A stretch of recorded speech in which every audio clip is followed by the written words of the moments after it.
Hey guys, it's Susie. Welcome back to the channel. Or if you're new here, hi, hello. I hope you're all having a great day, great morning, afternoon, evening, night, whenever y'all are watching this. If you're watching this, thank you so much for being here. We are going to do another diabetes video from Understanding Diabetes. And we are going to talk about what is diabetes. Diabetes was first recognized over 4,000 years ago. The Greek name, diabetes mellitus, means sweet liquid flowing through. There are several types of diabetes, although type 1 and type 2 make up over 90% of cases. Diagnostic criteria are in Table 1 and common symptoms are discussed below.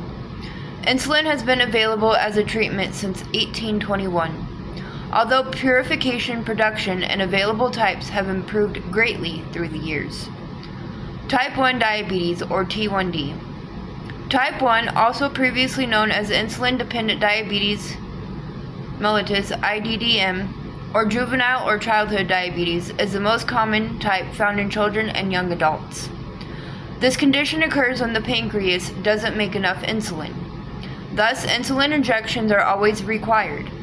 Insulin cannot be taken in pill form because the acid in the stomach would break it down. Type 1 diabetes is in part due to autoimmunity, a self-allergy. Thus, most people with type 1 diabetes have islet autoantibodies, which reflect an autoimmune reaction against the islet cells where insulin is made in the pancreas. With the ability to measure antibodies, it is now known that over half of newly diagnosed cases of T1D occur in adults. So here's the table that they were talking about. So table 1, diagnostic criteria for diabetes. So hemoglobin A1C, and then the blood glucose. So normal, non-diabetic, their hemoglobin A1C is less than 5.7%. Fasting before meals, 70 to 99. 2 hours after meals, bedtime, overnight, 70 to 139. Borderline levels, 5.7 to 6.4% in hemoglobin A1C, 100 to 125 for fasting/before meals, and 140 to 199 for 2 hours after meals, bedtime, overnight. Diabetes, hemoglobin A1C, 6.5% or higher, 126 or higher for fasting or before meals, and 200 or higher 2 hours after meals, bedtime, overnight. Type 2 diabetes, or T2D. Type 2 diabetes, also previously known as adult onset or non-insulin dependent diabetes, is the most common type of diabetes in adults over age 40 years, but can also be found in overweight preteens and teenagers, especially those with a family history. In type 2 diabetes, insulin is still made in normal or increased amounts, but it doesn't work very well in helping the body use sugar. Lifestyle changes, weight loss, and exercise can help insulin work better and are always an important part of managing type 2 diabetes. Oral medications, not insulin, are usually prescribed. If ketones are present, or if the HbA1c is very high at the time of diagnosis, insulin shots may also be needed. Over time, if the blood sugars and HbA1c levels have decreased to near normal, and if the measured islet autoantibodies are negative, sometimes it is possible to decrease or stop the insulin. There are other medications, including some injectable, non-insulin medications, which can help manage blood sugars. Over time, many people will develop a need for insulin, especially if there is no significant change to diet and exercise. Less common types of diabetes. Monogenic diabetes is a type of diabetes caused by a single gene mutation. This can be diagnosed in infancy, otherwise known as neonatal diabetes mellitus. This occurs in about 1 in 400,000 infants in the United States. Another category of monogenic diabetes is a group of gene mutations causing maturity-onset diabetes of the young. MODY accounts for 1 to 3% of cases of childhood diabetes. It may resemble type 1 diabetes in symptoms and onset. It is not autoimmune, and the islet autoantibodies are negative. If a parent has maturity onset diabetes of the young, the offspring have a 50% chance of inheriting the gene and a high risk of developing MODY. People with some forms of MODY may be treated with insulin, but for other forms, an oral medication is all that is needed. With MODY, as in all types of diabetes, ketones may be present at diagnosis, as well as high blood sugars and an elevated HbA1c level. There are other rare types of diabetes caused by injury to or disease of the pancreas. These types of diabetes often behave similarly to type 1 diabetes, as a person is unable to make enough insulin. Why we need insulin? Insulin allows sugar to pass into our cells so that it can be burned for energy. The cells are like a furnace, which burn fuel to make energy. Our bodies constantly need energy for all of our body functions, such as allowing our heart to beat and our lungs to breathe. Sugar comes from two places. Internal sugar comes from our body's own ongoing production in the liver, or from the release of stored sugar from the liver. This sugar is released into the bloodstream. External sugar comes from the food we eat. It enters the stomach and then moves into the intestine, where it is absorbed. When people do not have diabetes, the pancreas makes insulin to allow both internal and external sugar to move into the body's cells. A second function of insulin is to shut off the body's internal production of sugar. Internal sugar comes mostly from the liver. When the insulin level is too low, internal sugar is made in excess by the liver. When there is not enough insulin, or when the insulin is not working correctly, the blood sugar level can be high for two reasons. The sugar from internal production and from external food cannot pass into the cells due to lack of insulin action.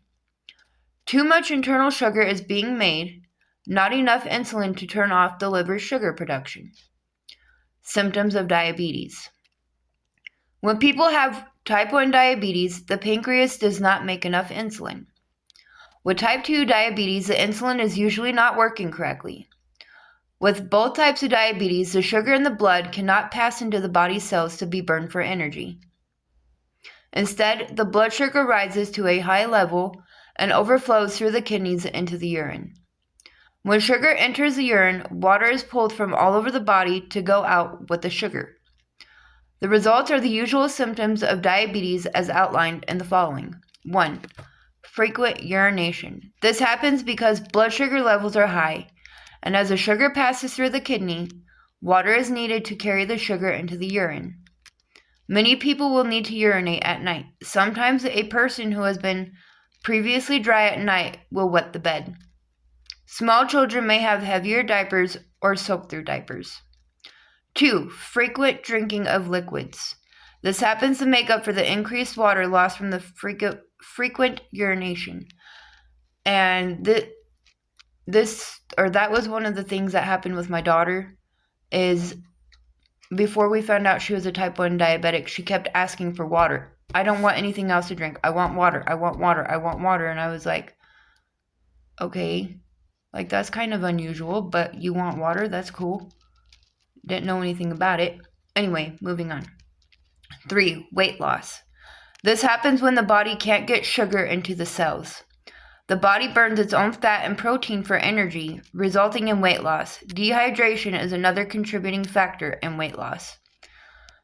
And the day that we had found out that my 5-year-old baby girl was a diabetic, she looked like she had lost about 20 pounds.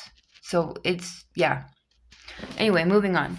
4. Changes in appetite. Many people have increased appetite because the body can't use the food it takes in and is hungry for the energy it isn't getting. This hunger is not always present in children. Sometimes the appetite may even decrease, possibly due to ketones, which can cause an upset stomach. And that's another thing that kind of makes sense, because my daughter kept saying that she wanted to eat, and so I would get her food ready, and then by the time, I had it ready, she didn't want to eat anymore. She just wanted to sleep. And,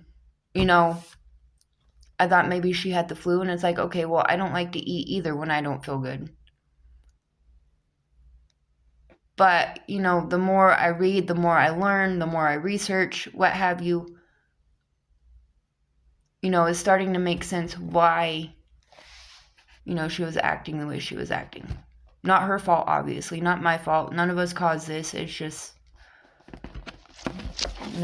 it is what it is. And here's one picture. This is the normal. And then on this side we have the diabetes. Y'all can pause if you want to look at that more closely, but I'm moving on. Number 5, changes in behavior. If the person is getting up frequently at night to pass urine, it is difficult to sleep well. This and other factors can result in behavioral changes such as irritability. Some people with type 2 diabetes have no symptoms and are diagnosed because of high blood sugar levels. Prediabetes. Prediabetes refers to the period before developing diabetes. It is usually found in people who will develop type 1 diabetes because they have had the blood evaluation to detect islet cell antibodies. Pre-type 2 diabetes is very common. It is usually diagnosed in people who are overweight and who have borderline blood sugar and or HbA1c levels.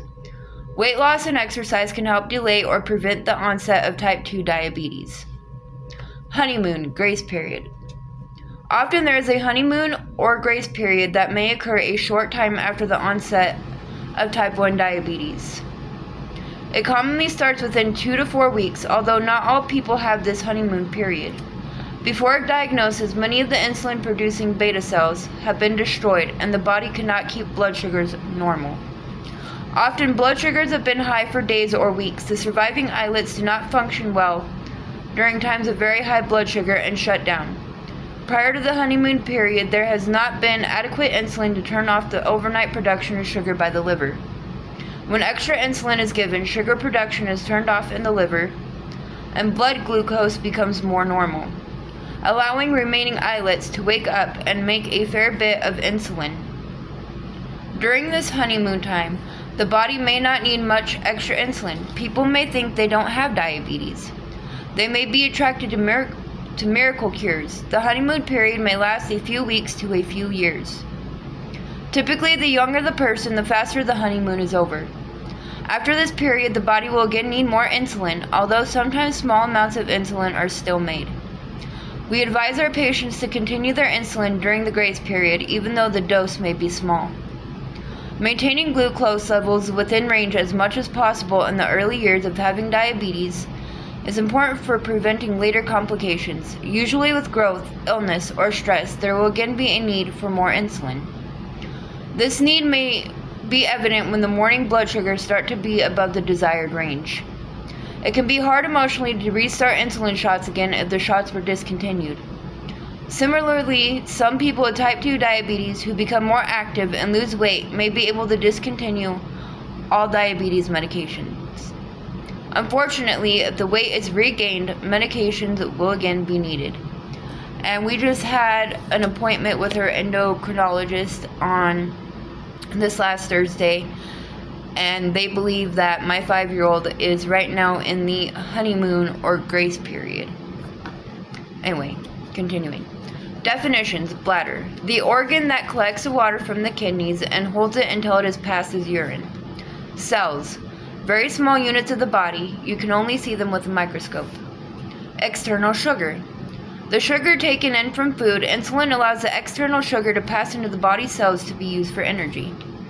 Insulin, the substance hormone made by the pancreas that allows sugar to pass into cells. Internal sugar, the sugar made by the body or sugar released from stored sugar in the liver. Insulin shuts off the excess production of internal sugar. Intestine. The part of the GI tract, gut, below the stomach where most sugar and other food is actually absorbed into our bloodstream. Islet cells. The groups of cells within the pancreas that make insulin. Islet autoantibody. The material we measure in the person's blood to show that they have an allergy against the cells in the pancreas that make insulin. They are usually present in the blood of people with type 1 diabetes. People with type 2 diabetes do not have these antibodies. Kidneys. The two organs in the body that remove waste products and water from the blood and make urine. Pancreas. The organ where insulin is normally made. People who have type 1 diabetes cannot make enough insulin and are thus insulin dependent. And stomach, where the food is collected and processed after it is swallowed. And that concludes this video. If you learned anything, great. If this helps you out, even better. But either way, I hope you guys learned something. I hope you got something out of this video. Thank you so much for being here. I hope you all have a great rest of your morning, day, afternoon, evening, night, whenever you all watch this. And again, if you did watch it, thank you so much for being here. And I will see you guys again very soon with another video. Bye, guys.